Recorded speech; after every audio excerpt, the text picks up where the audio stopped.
Assalamualaikum warahmatullahi wabarakatuh. Nah, kula beratan batamuan pulang kita di Habar Banua.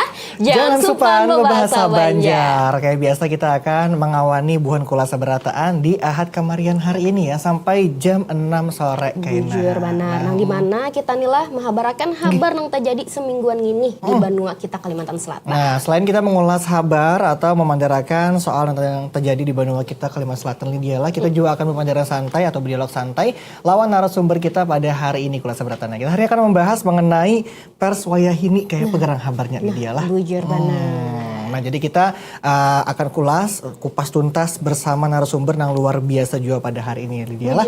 Jadi kesan kula sabarataan nang penasaran lawan habar lawan jo dialog kita hari ini tetap lawan buhan kami berdua di Habar Banua. Jangan supan bahasa Banjar.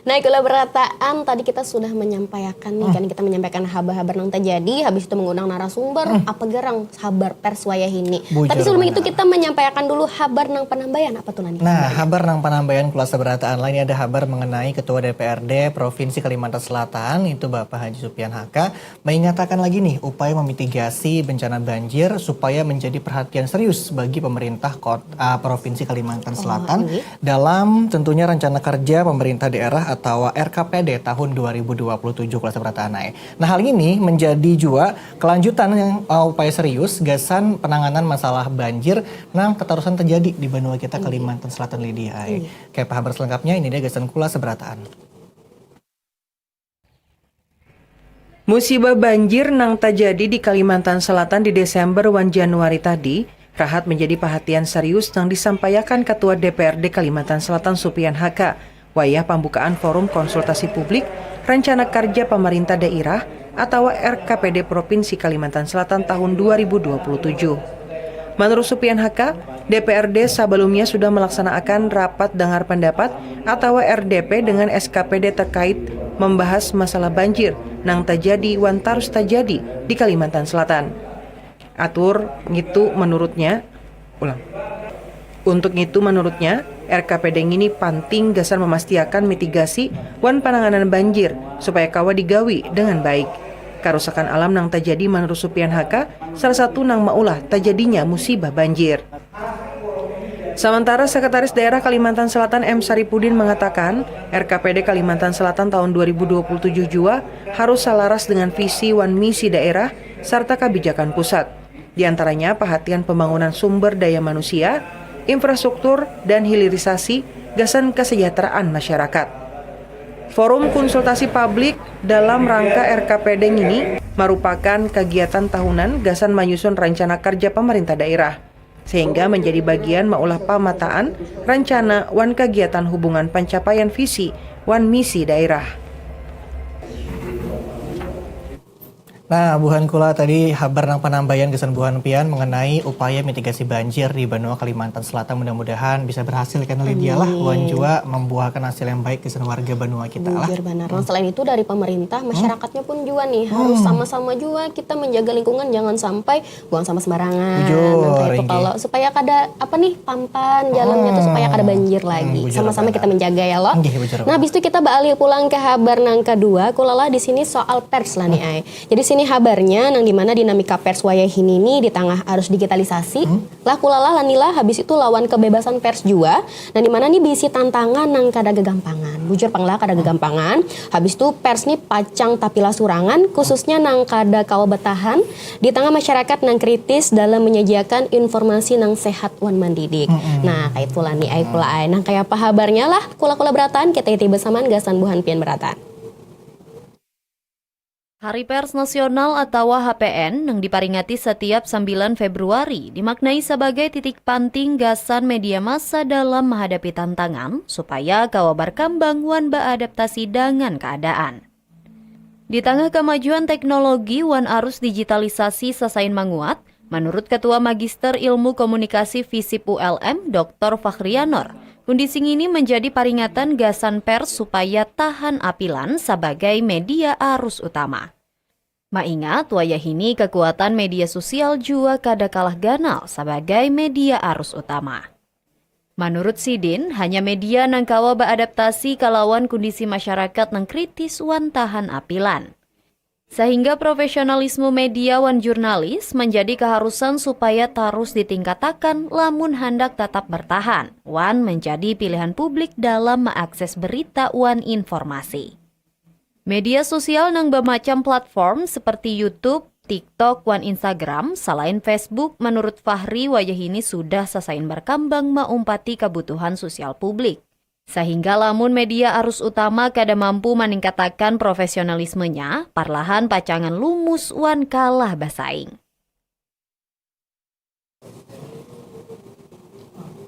Nah, kalau berataan lah lanjut tadi kita sudah mengikuti kabarnya nang kaitu pang sebujurnya lah hitungannya kita nih dinamis kadang nang kaitu aja jadi harus umpat juga nih menyesuaikan lawan keadaan wadah kita nih. Ada perubahan, ada macam-macam keadaan gitu. Bujur mana Lydia supaya lah. kawat tetap bertahan tuh tadi. Bujur, apalagi semalam kan kita sudah sama-sama merayakan Hari Pers Nasional tanggal 9 Februari Lydia lah. Bujur. Jadi mudah-mudahan pers kita makin baik dan makin sehat ke depannya lah. Amin. Nah, kita lanjut ke kabar nang selanjutnya kula seberataan ini ada kabar mengenai masalah ratik wan jua kondisi sungai di Kota Banjarmasin yang masih menjadi gawian nang kada berkeuntungan bagi pemerintah Kota Banjarmasin.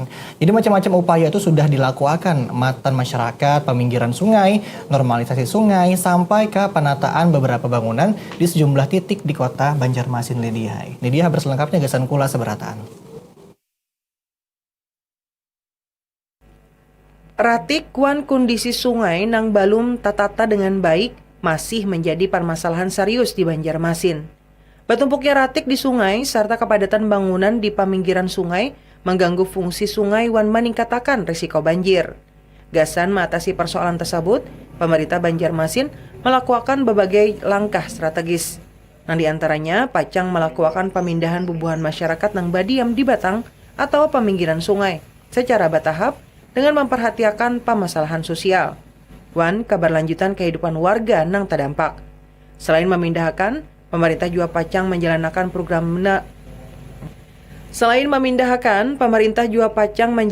program menormalisasi sungai, menormalisasi pembersihan ratik wan pelebaran jalur banyu sungai, serta pemulihan fungsi sungai supaya jalur banyu lancar, terutama wayah curah hujan pas tinggi. Kadang itu, penataan bangunan di beberapa titik Banjarmasin juga terus digawi. Penataan ini pacang menyasar bangunan yang ada di sepanjang peminggiran sungai wan intangan hibak penduduk. Nang selawas gini dinilai menghambat jalur banyu wan menjadi penyebab masalah lingkungan. Pemerintah Kota Banjarmasin menagasakan penanganan ratik wan sungai kada kawa digawi lakas wan bakajutan.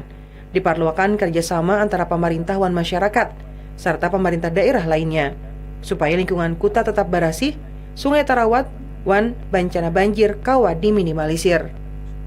Pemerintah Kota Banjarmasin berharap melalui rencana mengalih warga paminggiran sungai, menormalisasi sungai, wan penataan bangunan, persoalan ratik wan sungai kawa teratasi sesuai dengan gelar sebagai Kota Seribu Sungai.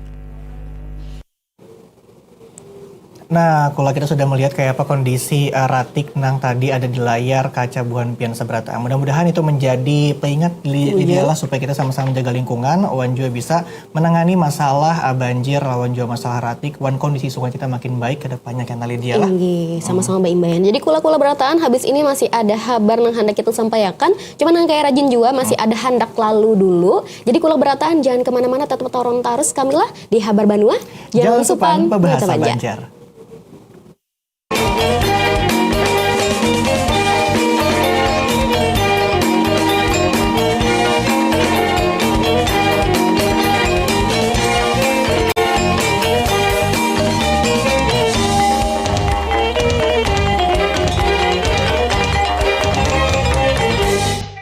Pemenuhan gizi dalam masa pertumbuhan anak menjadi salah satu syarat mutlak membangun generasi unggul sebagai fondasi Indonesia Emas 2045. Program makan bergizi gratis yang digagas Presiden Prabowo Subianto merupakan langkah konkret pemerintah untuk mendongkrak kualitas sumber daya manusia menuju Indonesia Emas 2045. Program Makan Bergizi Gratis memastikan setiap anak mendapatkan akses terhadap makanan bergizi dan memiliki kesempatan tumbuh sehat serta cerdas. Ditargetkan ada 82,9 juta penerima manfaat program Makan Bergizi Gratis, terdiri dari anak-anak, ibu hamil, dan ibu menyusui. Makan Bergizi Gratis, ciptakan generasi unggul untuk Indonesia Emas 2045.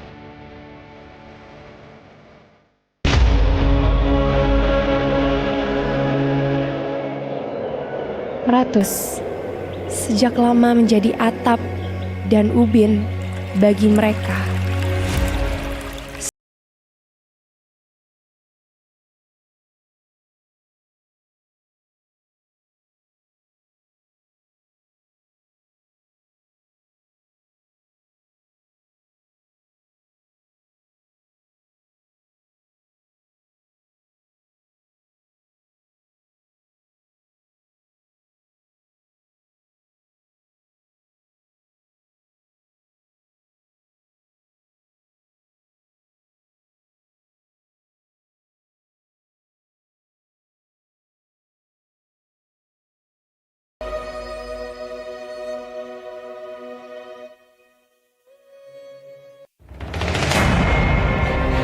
Setiap hari, laut terus mengikis daratan kita. Namun ada benteng alami yang mampu melindungi, mangrove. Ya, saya Ahmad Baswan. Saya bekerja di Lembaga Konservasi Lingkungan. Biasanya kita melakukan kegiatan pengambilan bibit, mengambil secara langsung di alam. Mangrove bukan hanya penahan abrasi, tapi juga rumah bagi ribuan biota laut, sumber ekonomi nelayan, dan penyelamat bumi dari perubahan iklim. Dan kegiatan biasa kan dilakukan di beberapa lokasi yang hutan bakau atau mangrove-nya sudah kritis. Hutan mangrove ini memberikan nutrisi bagi biota laut, terutama ikan. Ketika ada hutan mangrove, biota yang ada di kawasan mangrove ini, biota laut, seperti ikan dan lain-lain itu kan akan berdampak terhadap ekonomi masyarakat, pendapatan masyarakat, sehingga tangkapan ikan semakin banyak ketika hutan mangrove ada. Oleh karena itu kami berharap berharap kepada masyarakat di sekitar kawasan mangrove untuk sama-sama menjaga dan melindungi, dan kalau perlu mari kita sama-sama untuk melakukan konservasi mangrove bersama. Menanam mangrove berarti menanam masa depan. Satu pohon hari ini, kehidupan untuk generasi esok. Ayo, jaga hutan mangrove, selamatkan dari kerusakan dan abrasi.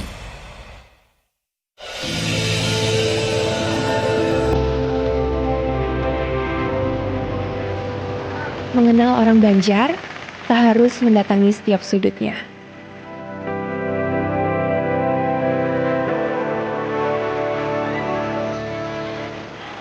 Pasar Apung merupakan etalase sederhananya. Menyusuri Pasar Apung Lok Baintan bukan saja tentang menikmati keunikan orang Banjar.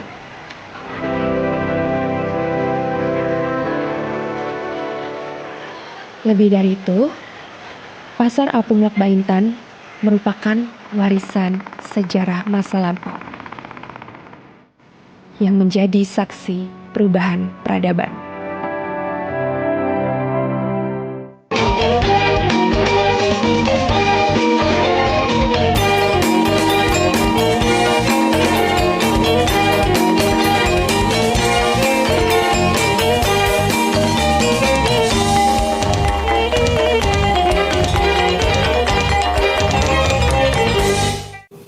Kolaboratan masih lawan buan kami berdua di Habar Banua. Jangan supan berbahasa Banjar. Kita mengucapkan selamat kemarian gesan kula sabratan lagi nonton kita di rumah atau dimanapun begana pian, nang lagi mengupi, lagi makan gorengan. Sambil menyaksikan kami mengulas informasi nang kejadian selama semingguan ini di Banua kita Kalimantan Selatan Lydia lah. Bujur Bana. Nah, wah ini kita sekarang kita lanjut ke Habar nang berikutnya. Ada apa tuh Lydia? Jadi Habar nang selanjutnya ini soal di mana lah tanggal 10 Februari kulala itu tahun 1966 lah nih, atau pas 60 tahun yang lalu itu terjadi unjuk rasa mahasiswa wan pemuda di Banjarmasin. Kayak itu kabarnya habis itu dengan tuntutan memperjuangkan nasib rakyat atau Tritura Wan Ampera kayak itu. Lani ada pernah mendengar? Pernah rancak mendengar itu. Kayak itu. Nah, atau pula ada juga mungkin mendengar atau mempati habarnya atau mungkin mengalami juga nih 60 tahun yang lalu. Nah, jadi di sini habarnya lah kejadian ini ditandai dengan gugurnya mahasiswa Universitas Lambung Mangkurat. Nah, matan Fakultas Ekonomi semester 3 atau talu. Nah, dengan ngaran Hasanuddin Majedi. Jadi nang kayak apa habarnya kulalah kita itu bersamaan gasan buhantian berataan. Masa kemerdekaan Kalimantan Selatan, khususnya Banjarmasin, kada luput matan pergerakan mahasiswa wan pelajar waktu melawan paham komunis nang berkembang. Dalam unjuk rasa yang terjadi di Banjarmasin pada 10 Februari 1966 atau 60 tahun lalu, bubuhan mahasiswa Universitas Lambung Mangkurat waktu itu melakukan tuntutan terhadap nasib rakyat dalam Tritura, amanat penderitaan rakyat atau Ampera. Dalam kejadian ini, salah seikung mahasiswa Universitas Lambung Mangkurat Hasanuddin Majedi meninggal tatembak wayah ba unjuk rasa. Mangganang pergerakan bubuhan mahasiswa wayah itu, jajaran alumni wan mahasiswa Universitas Lambung Mangkurat melaksanakan ziarah ke makam Hasanuddin Majedi di Banjarmasin. Wakil Rektor 3 ULM Rusmin Nuryadin mengatakan, bubuhan generasi Anum khususnya mahasiswa mawaris semangat Hasanuddin HM wan kakawalan sama sang itu supaya selalu membantu rakyat wan memperjuangkan nasib rakyat. Mangganang gugurnya Hasanuddin Majedi di kota Banjarmasin diabadiakan dengan memberi ngaran di beberapa wadah intangan, seperti ngaran galanggang ulah raga wan gadung ulah raga Hasanuddin Majedi. Ngaran Jalan Hasanuddin HM di sepanjang jalan di Higabang Indonesia Banjarmasin, ke Jembatan Dewi Banjarmasin, serta diabadiakan juga gasan ngaran masjid nang andakannya di Bundaran Kayu Tangi Banjarmasin. Diabadiakannya ngaran Hasanuddin Majedi ini diharapkan tetap mengingatakan generasi Anum kalawan perjuangan mahasiswa wan pemuda, salawas memperjuangkan nasib rakyat. Nah, kula berataan Lanila, tadi kita sudah meiti habarnya. Nah, terjawab juga nih mungkin tatakunan kula-kula yang mungkin iseng melalui jalan atau mungkin sekitar Gor Hasanuddin Majedi atau Masjid Hasanuddin Majedi. Kenapa garang di ngarani itu sekalinya itu tuh ngaran tokoh nang gugur di kegiatan atau demo 60 tahun lalu untuk memperjuangkan hak rakyat. Nah, jadi itu sebagai salah satu edukasi juga gesan kita seberataan, mudah-mudahan bisa lebih menghargai jasa para pahlawan terutama yang sudah mendahului kita Lydia lah. Nah, kalau seperti kita masih lanjut ke kabar yang berikutnya, ada kabar mengenai tahun baru Imlek ini Lydia. Nah, jadi kabarnya umat Tridharma di Kota Banjarmasin tuh melaksanakan ibadah Toa Pekong Naik. Nah, ini merupakan rangkaian dalam rangka menyambut tahun baru Imlek Lydia.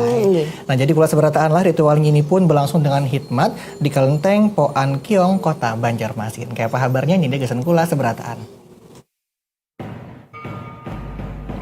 Saminggu parak hari perayaan Tahun Baru Imlek 2577 Kongjili, suasana hikmat di Kelenteng Po An Kiong, Banjarmasin. Di sini umat bakumpul sembahyang Toa Pekong Naik sebagai bentuk pengantaran dewa dewi ke langit, nang tujuannya melaporkan amalan nang digawi manusia setahunan. Prosesnya terlihat seperti ibadah rutin, tagal secara makna tahun ini menjadi sangat penting. Marga memasuki siklus tahun kuda api. Berdasarkan kepercayaan masyarakat Tionghoa, tahun kuda api berisian energi nang kuat wan dinamis. Tagal jua berisiko memunculkan masalah. Wan muntasalah jadi pengarasan. Sehingga dengan ibadah ini, umat diharapkan kawa lebih bahati menjaga diri, menjaga kesabaran, wan tetap tanang menghadapi permasalahan sosial atau ekonomi di tahun kaina. Pengurus Kelenteng Po An Kiong jua memutuskan kada melaksanakan tradisi seperti atraksi barongsai Imlek tahun ini. Marga menjaga toleransi nang tak imbai wan bulan suci Ramadan. Nah, kalau seberatan tadi kabarnya mengenai penyambutan tahun baru Imlek di tahun ini Lydia lah di Kota Banjarmasin. Tadi sudah dilihatkan juga kayak apa ibadahnya. Wan juga ada tadi sedikit maknanya mengenai ibadah tersebut Lydia lah. Jadi mudah-mudahan di kota kita ini makin tinggi toleransinya gitu lah. Nah, jadi kita balik ke kabar nang selanjutnya, nang dimana tadi kita mengabarkan soal Imlek. Tapi kada keasaan setumat lagi kita nih menjalani ibadah bulan puasa atau bulan Ramadan pula.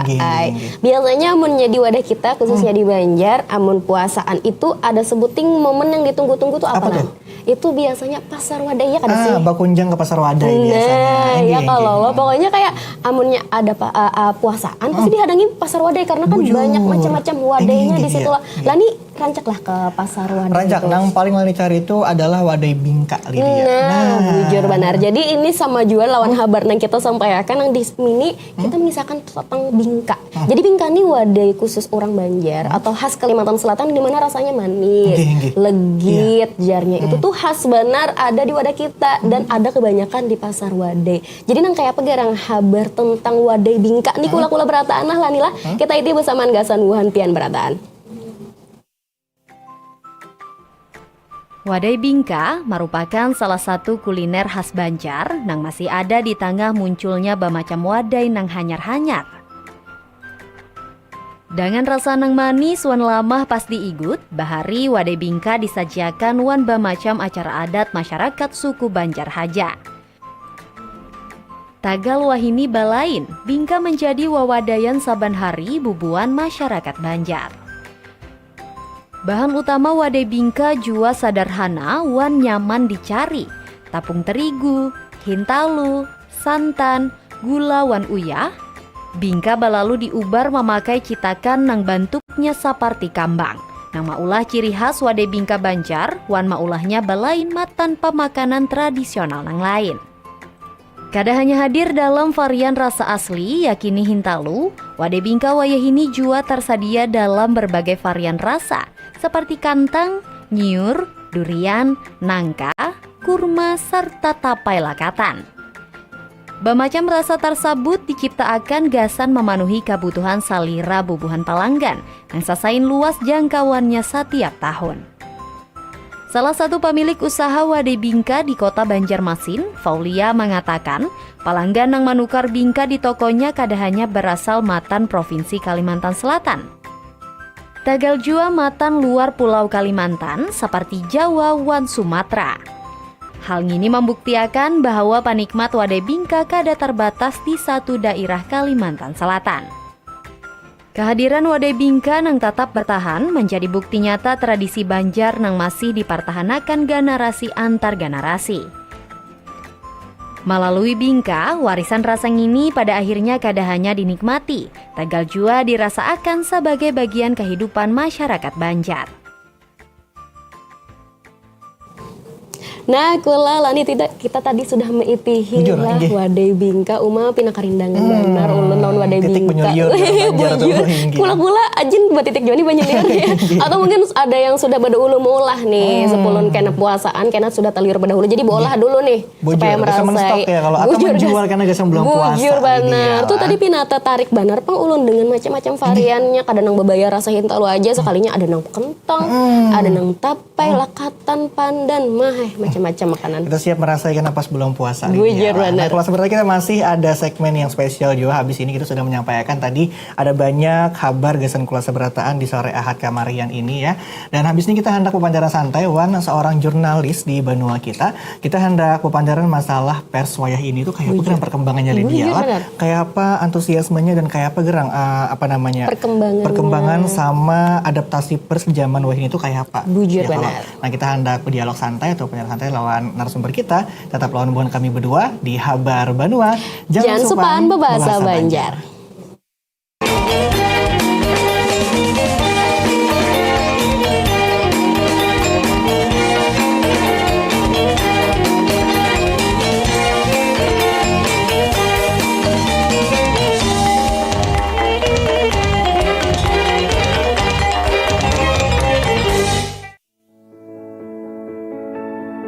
Seringkali bukan tubuh kami yang membatasi, melainkan pandangan orang terhadap kami. Mereka lupa, kami juga punya mimpi. Kami juga bisa bekerja, belajar, dan berkarya. Di lapangan, di jalan, di ruang-ruang kehidupan, kami hadir. Berjuang dan membuktikan bahwa kemampuan tidak ditentukan oleh fisik. Yang kami butuhkan bukan belas kasihan, tapi kesempatan, kepercayaan, hak yang sama untuk tumbuh dan berkontribusi. Kami tidak minta dikasihani, kami hanya ingin dipercaya. Karena di balik keterbatasan ada semangat yang tidak pernah padam. Karena disabilitas bukan ketidakmampuan. Kami hanya berbeda cara, tapi tujuan kita sama, hidup bermakna. Kami ingin menjadi bagian dari kemajuan bangsa, berdiri sejajar, berlari bersama, dan memberi warna bagi Indonesia. Beri kami kesempatan, kepercayaan, dan kesetaraan untuk Indonesia maju. Pemenuhan gizi dalam masa pertumbuhan anak menjadi salah satu syarat mutlak membangun generasi unggul sebagai fondasi Indonesia Emas 2045. Program makan bergizi gratis yang digagas Presiden Prabowo Subianto merupakan langkah konkret pemerintah untuk mendongkrak kualitas sumber daya manusia menuju Indonesia Emas 2045. Program makan bergizi gratis memastikan setiap anak mendapatkan akses terhadap makanan bergizi dan memiliki kesempatan tumbuh sehat serta cerdas. Ditargetkan ada 82,9 juta penerima manfaat program makan bergizi gratis, terdiri dari anak-anak, ibu hamil, dan ibu menyusui. Makan bergizi gratis, ciptakan generasi unggul untuk Indonesia Emas 2045.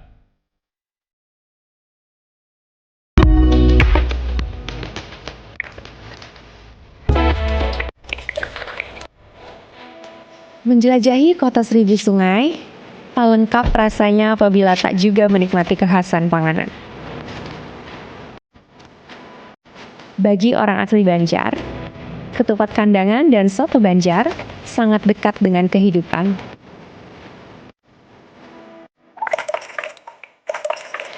Soto Banjar punya ciri sendiri. Kuahnya yang keruh akan susu membuatnya berbeda dari soto daerah lainnya.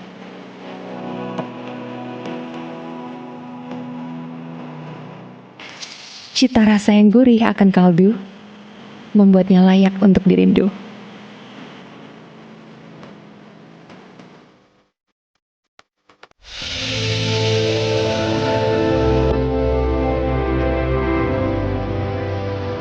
Mengenal orang Banjar tak harus mendatangi setiap sudutnya.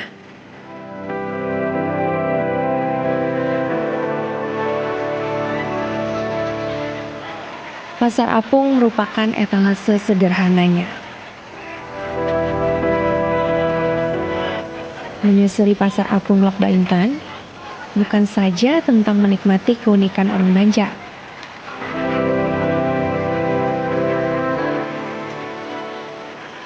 Lebih dari itu, Pasar Apung Lok Baintan merupakan warisan sejarah masa lampau yang menjadi saksi perubahan peradaban.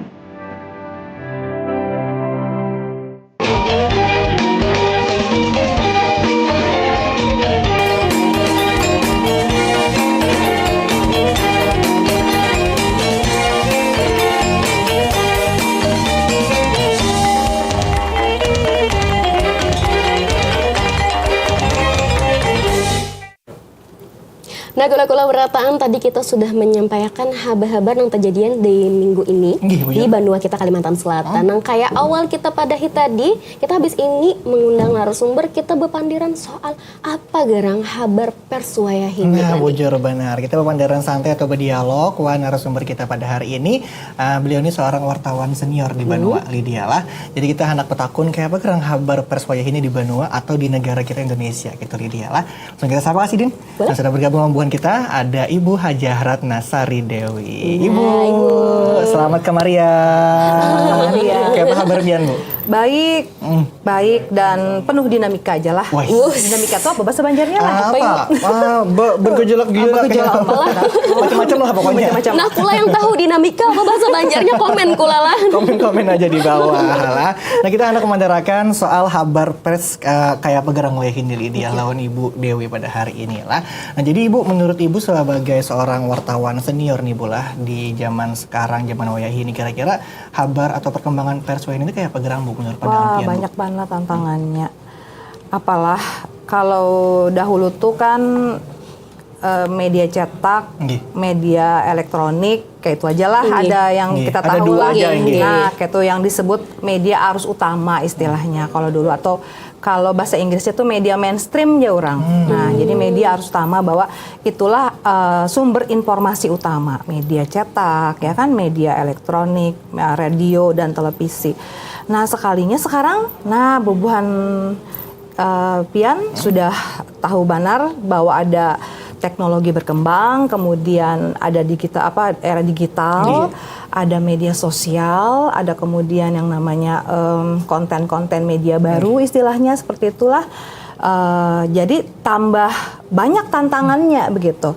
Kenapa? Karena media bertambah artinya. Dan kemudian yang paling besar tuh atau paling menantang adalah semua orang kawa mengolah konten seorang atau membuat informasi atau memproduksi informasi sendiri karena merasa mempunyai media sendiri. Nah, padahal media sosial ini ya, kalau kita bicara media itu bukan media massa. Nah, tahu ada itu kalian media massa. Nah, tapi sampai situ dulu lah. Jadi tantangannya semakin besar kayak gitu, bahwa kami tidak hanya harus berjuang untuk bisa tetap merangkul pembaca, pemirsa, ya kalau lah penonton, tapi juga harus bersaing dengan konten-konten kreator kayak itu. Nah, jadi tantangannya Lydia lah. Jadi dulu kan cuma cetak sama apa namanya tadi, media elektronik gitu. Tapi ini sudah banyak tantangannya hanyar. Nah, ulun jadi penasaran tadi Pian ada membuka tentang sesambatan bahwasannya kayak wah ini kan banyak ada media sosial yang dimana orang yang bisi akun tuh bisa bebas mengolah konten inya, memberi informasi. Nah, menurut pandangan Pian nih Bu, sebagai wartawan itu kayak apa sih? Mas mungkin pertanggungjawabannya atau kayak apanya kayak itu tuh nah. Yang namanya media massa itu harus punya syarat.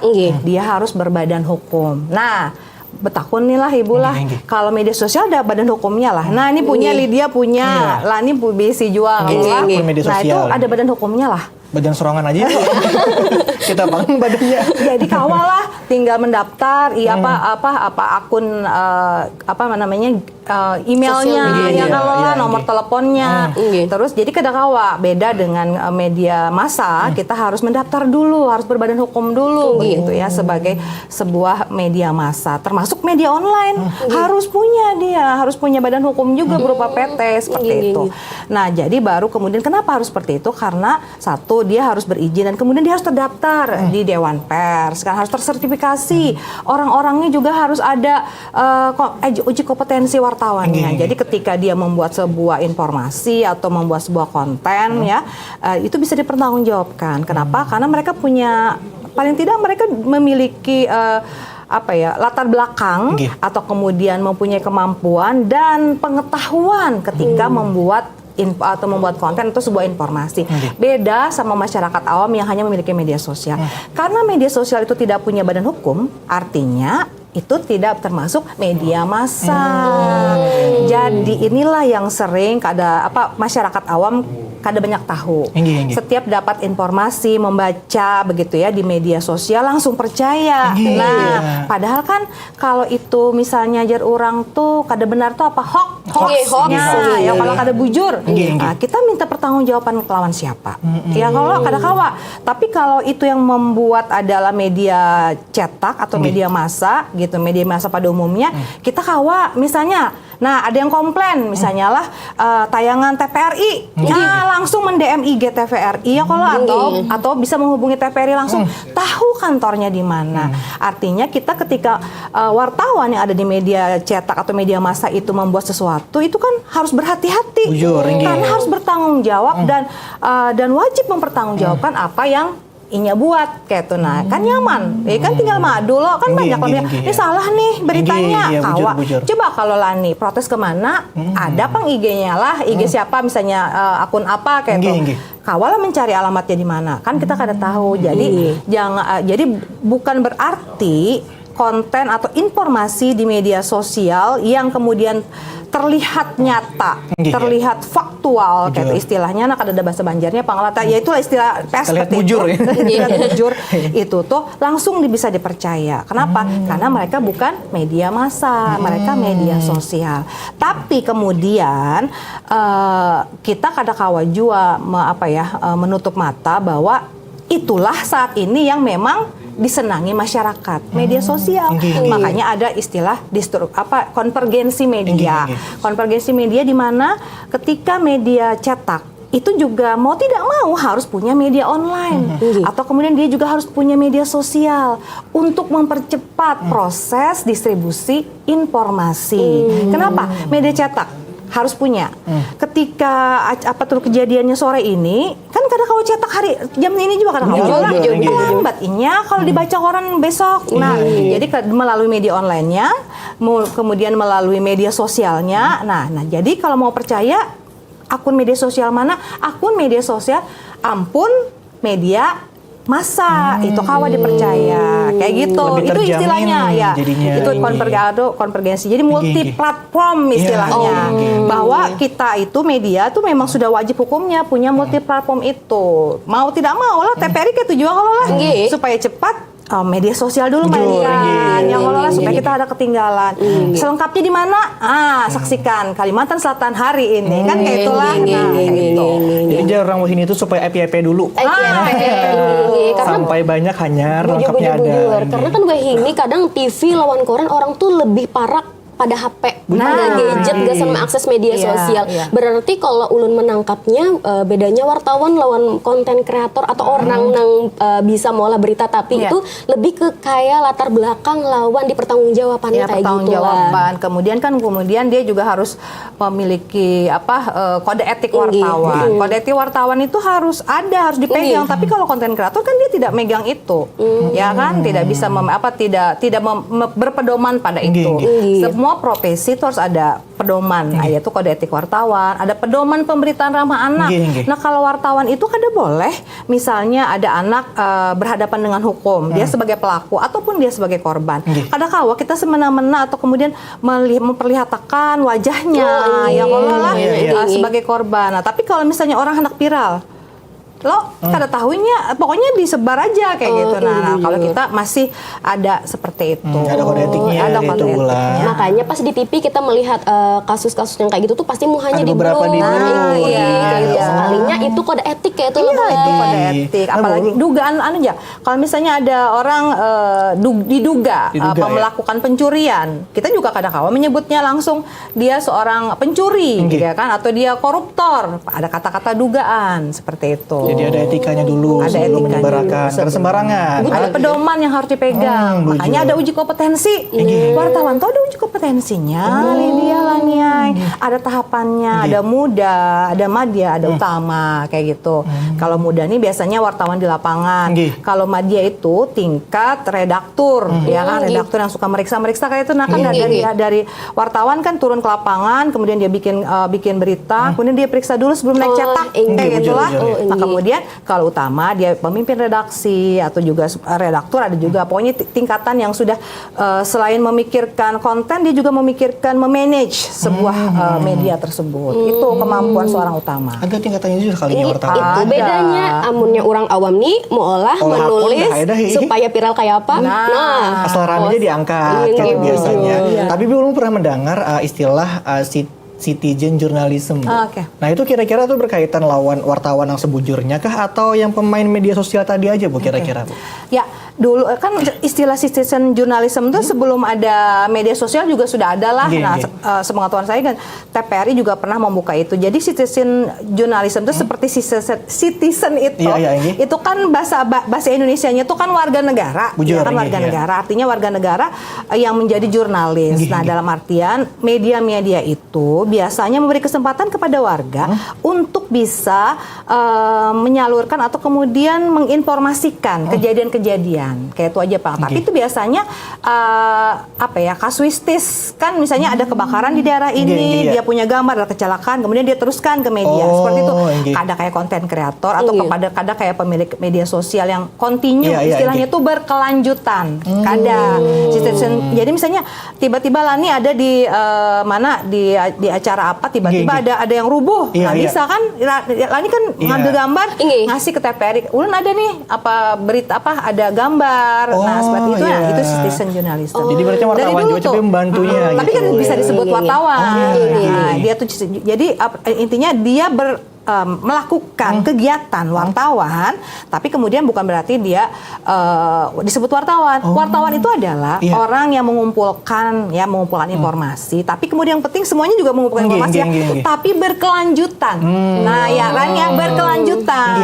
Jadi kalau misalnya kada mau olah berita, kada bikin tulisan, bisa aja Bang. Ampis sudah tertuang artinya wartawan. Nah itulah wartawan tuh harus selalu membuat tulisan berkelanjutan. Nah kalau warga kan kada asal video sudah selesai. Nah itu jadi kadang memang kegiatannya sama. Dia mengumpulkan, mengumpulkan kemudian menghimpun menjadi sebuah tulisan. Bisa kayak itu. Nah kalau seperti kita sudah dapat ilmu baru dari Ibu Dewi pada hari soal wartawan tadi lonjo soal media massa atau pers di zaman wah ini. Kita masih ada kepandaran masalah pers wah ini, jadi kesambungan penasaran pandaran kami, tetap bersama kami di Habar Banua. Jangan supam berbahasa Banjar.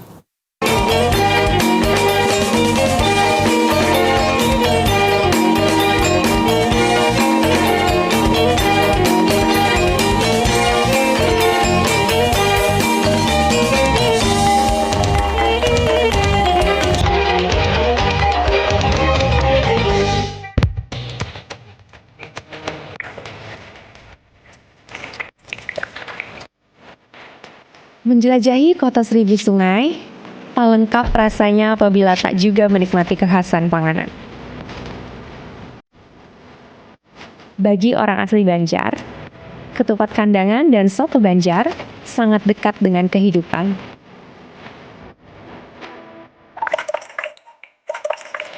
Soto Banjar punya ciri sendiri. Kuahnya yang keruh akan susu membuatnya berbeda dari soto daerah lainnya.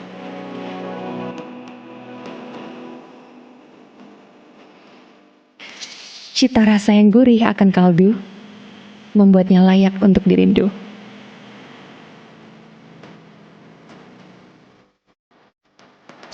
Kalah ikan mata. Kata harus aku main ikan nira. Ambilan dia sudah. Cupu. Gua belajar kan dulu. Ada harta lu main. Mau kemir lah. Maaf, mulutnya aku sudah. Cupu.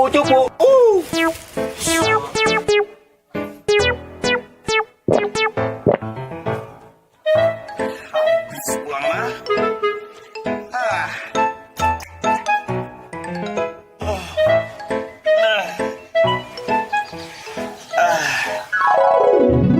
Oi.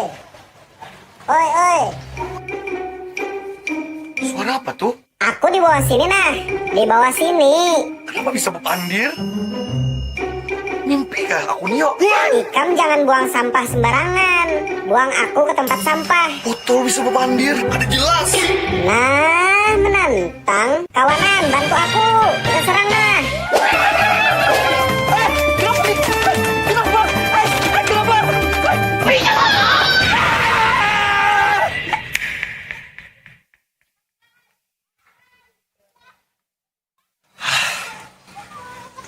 Untung mimpi aja.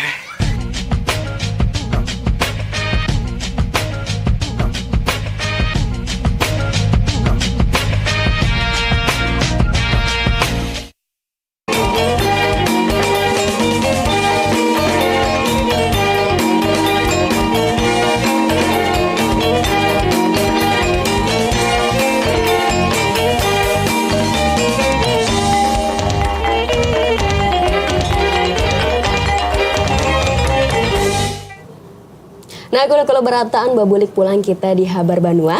Jangan supan membahasa Banjar. Nah, Lani, lawan kula beratan tadi kita sudah sedikit membahas tentang apa gerang habar pers Bujur. ini. Nah, habis itu juga tadi sudah dijawab juga lo narasumbernya. Lalu kita betakun lagi nih, mungkin dari kula-kula ada yang penasaran juga sebujurnya gawiannya wartawan tuh apa gerang Bu? Nah, itu Kayak apa gerang dulu. wartawan tuh begawi dia? Ujuk-ujuk aja kah atau apa Kayak apa di nih? video kah? Kayak apa tuh Bu? Pura-pura pada tahu nih. Kita kan di muka layar biasanya. Nah, ya tadi ya karena di muka layar tahu membacakan Bujur, tahu nang jadinya jadi Bu Enggi. Karena memang itu kadang-kadang ketika ada kesalahan di depan layar, kayak apalah hati yang membuatnya ya Allah, karena sudah susah payah. Kenapa? Karena mencari narasumber kan ngalih. Ya kan ketika ada satu topik kemudian diminta oleh redaktur untuk ini hari ini kita agenda setting gitu. Ada agenda setting yang akan kita angkat di hari ini adalah tentang MBG. Jadi nanti misalnya Lydia kemana, Lani kemana, kan seperti itu. Nah, itu kan perlu waktu berpikir narasumbernya siapa. Kemudian kita mencari narasumber yang tepat siapa. Makanya diperlukan jejaring istilahnya. Nah, jejaring, ya jejaring. Ini ini cocok nih untuk bicara ini, cocok ini. Kenapa? Kita kan tadi sebagai harus mempertanggungjawabkan apa yang kita kita buat, yang kita gawi kayak gitu. Nah, jadi pemilihan narasumber juga sangat penting. Jangan-jangan karena kada sesuai kompetensinya, karena ngalih pulang lain apa yang disambat. Kemudian bisa mempengaruhi masyarakat, gaduh lah, apalah, kayak gitu. Itulah pekerjaannya lah, mencari narasumber, kemudian menambah informasi dengan, nah itu nyamannya sekarang. Kalau dulu lah kita ke lapangan, menghadangi narasumber, mencari narasumber. Nah sekarang dengan kemajuan teknologi kan kita bisa melalui WA, atau line, atau kemudian melalui video call atau melalui Zoom untuk bisa bertakun langsung. Biasanya kan kada nyaman juga kalau cuman becetan lah, kita bisa tanya jawab langsung. Nah itu yang agak maksudnya nyamannya. Kita juga bisa mencari penambahan informasi terkait dengan berita yang akan kita buat nih. Ya kalau kan kadang-kadang kan perlu istilahnya tuh ada in-depth, perlu lebih dalam. Perlu lebih dalam. Kalau wartawan hanya sekedar menjawab 5W 1H apa tadi? Siapa, who, what, when, itulah. Itu hanya sekedar berita straight news aja istilahnya. Nah, pakai bahasa-bahasa yang bahasa wartawan itu berita-berita yang lurus aja. Berita lurus aja itu ya hanya menjawab itu siapa, kapan, di mana kan kayak itu. Itu kan kada cukup kayak gitu. Orang perlu, apalagi di era sekarang. Kalau kayak gitu bagus untuk media online karena cepat. Nah, tapi kalau kita media cetak atau media televisi harus lebih dalam lagi menggali gitu. Kenapa penyebabnya? Nah, itu yang menjadi kesulitan. Supaya orang juga hendak mencari nih di televisi kayak bergerak kisahnya. Kalau di media sosial cuma sekedar ada kejadian ini, ya Allah di sini. Nah, ketika aku mencari nih ya berita ini di TVRI. Nah, kita nonton sore nih. Kalau lebih dalam lagi kenapa? Gerang penyebabnya. Di media sosial rancak kada tahu lah kita lah. Ada gambarnya aja. Kenapa? Karena bubuhan warga. Kalau yang mau ini ya bagian warga kada paham itu kejadian apa, adanya gambar aja. Nah, jadi seperti itu. Apa kemudian ada dakwanakan masalah AI. Itu juga mempermudah sebenarnya, tapi jangan kebablasan. Nah, misalnya kayak gini, kalau AI lah, kalau ibu sendiri itu menjadi teman curhat, teman konsultasi. Bujurkah ini? Nah, tapi ada juga oknum-oknum yang memanfaatkan AI untuk bikinkan berita ini. Jadi karyawan. Ya kalau ada juga. Tapi intinya teknologi itu untuk membantu, ya kan, mempermudah. Tapi jangan juga kita menjadi ketergantungan lawan AI. Atau kemudian dibodohi dalam artian lah jadi mengulik aja bahasa banyak ya kalau lawas-lawas kita tuh jadinya kayak apalah ya cuman minta ke aplikasi ke AI untuk membuat sesuatu tapi padahal kalau semalam ada dari Hari Pers ada Ibu Menteri Kominfo kita Muti Hafid dalam sebuah dialog di salah satu kegiatan Hari Pers mengatakan bahwa sekarang berita-berita yang disampaikan kepada masyarakat kan itu tuh kurang rasa. Nah, kurang ada rasa kayak itu. Nah, jadi ya mungkin karena itu tadi ya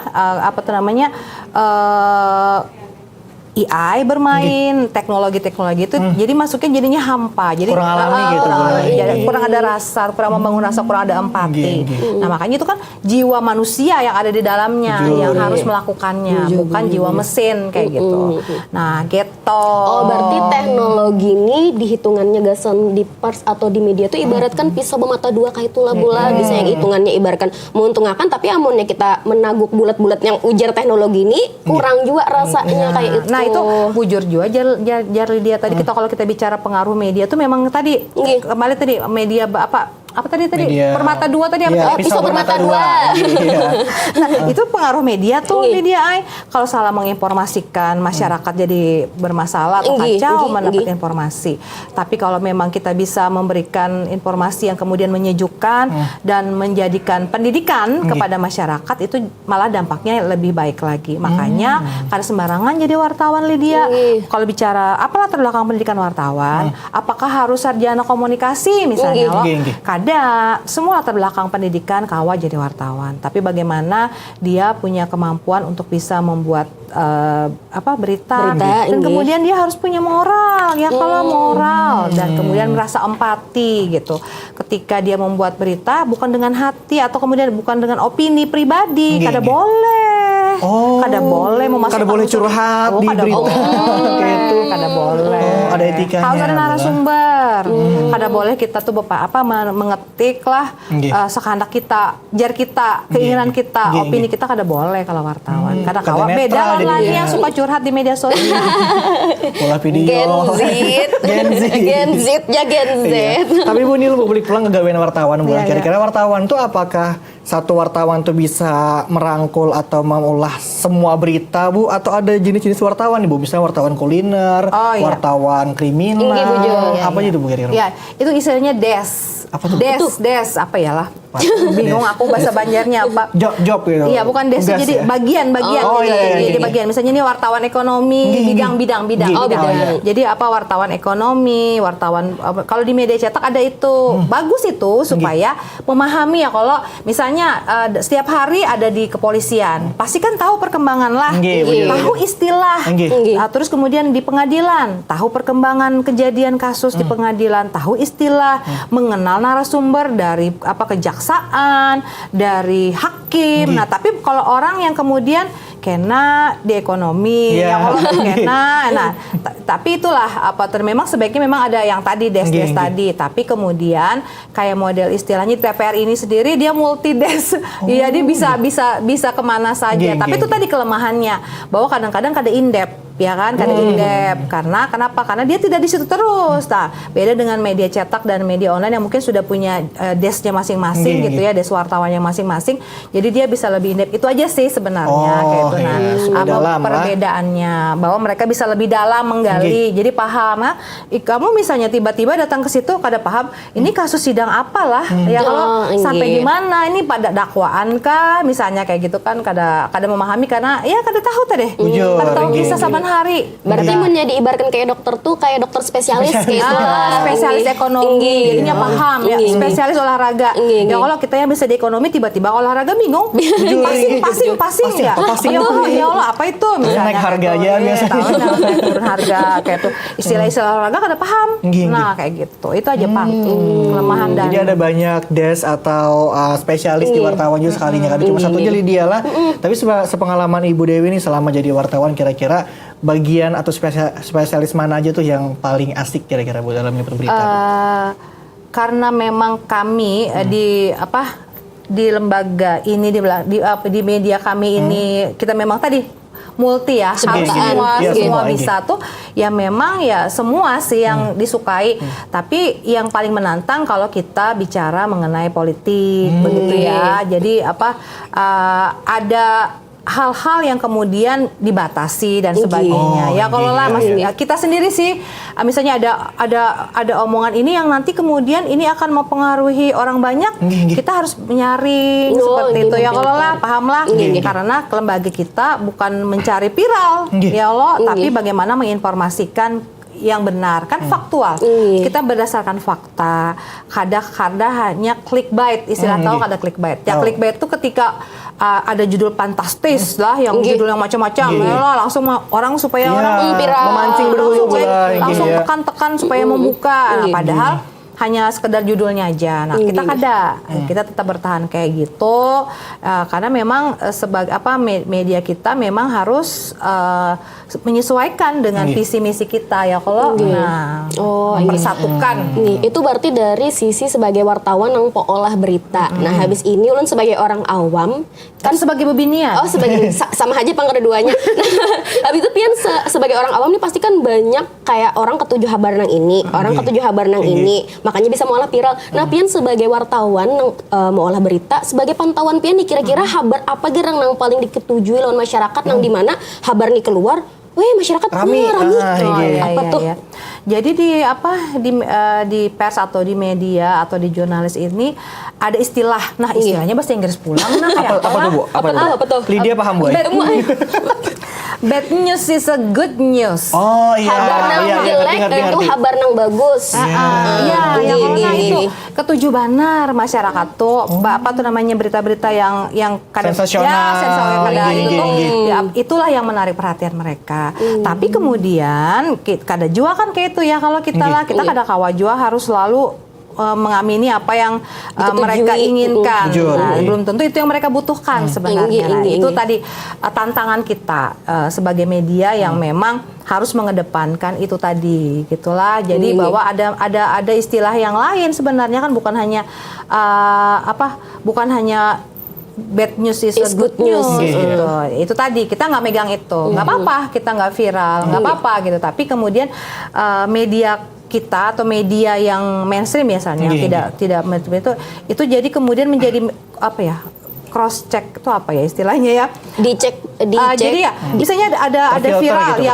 Ada viral di media sosial. Nah, nanti kita akan menjadi media yang akan menjadi konfirmasi konfirmasi bujur pada nih. Nah, masyarakat itu sekarang sudah mengarah ke sana.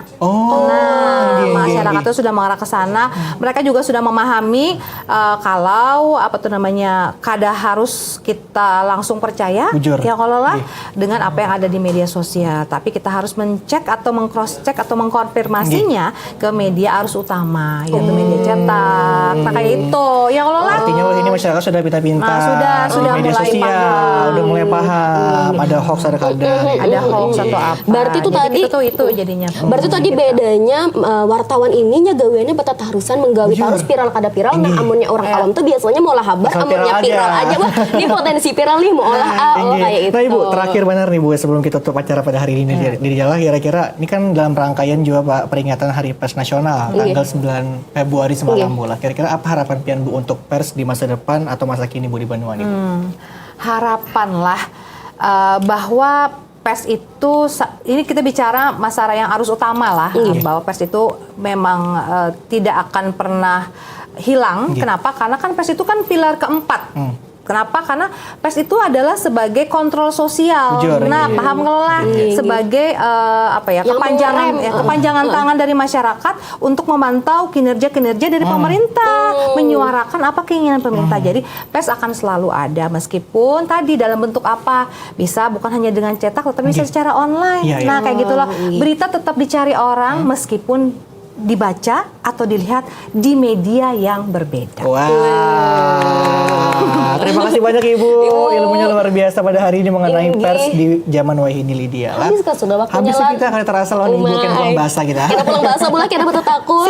Han kula-kula sekalinya kada keasaan kita sudah masuk di penghujung acara nang kayak kita sambat juga tuh. Ada awal, ada akhir. Nah, kita akhir akhirnya ulun lewat pamit, mengucapkan terima kasih banyak. Lydia juga pamit dan Ibu Dewi juga pamit. Dan kadang saksikan terus Habar Banua di TVRI Kalimantan Selatan. Habar Banua, jangan supan bebasa Banjar.